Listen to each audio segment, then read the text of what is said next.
আচ্ছা আচ্ছা ঠিক আছে। রাজা ভাই, 10টা কোম্পানির মধ্যে 3টার হিসাব পেয়েছি, বাকিগুলোর হিসাব এখনো পাইনি। তাছাড়া আপনার মান্থলি পেমেন্টের বাইরে 1 কোটি টাকা অতিরিক্ত নিয়েছেন। সেটার জন্য কি তোমাকে কৈফিয়ত দিতে হবে? কৈফিয়ত না, ভাইজান আমাকে পারফেক্ট হিসাব রাখতে বলেছে, সেই জন্য বলেছি। তুমি কিন্তু ঘোড়া ডিঙিয়ে ঘাস খেতে যাচ্ছ। ভাই তোমার না আমার?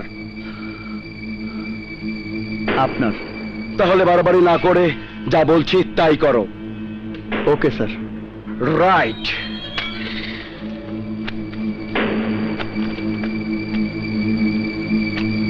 তোমাকে কি ভাইজান আমার পিছনে স্পাইং করতে পাঠিয়েছেন? না না স্যার। এনিওয়ে, আমি বাইরে যাচ্ছি। ভাইজান খোঁজ করলে কি বলবে? কি বলবো স্যার? বলবে আমি নতুন প্রজেক্ট হাতে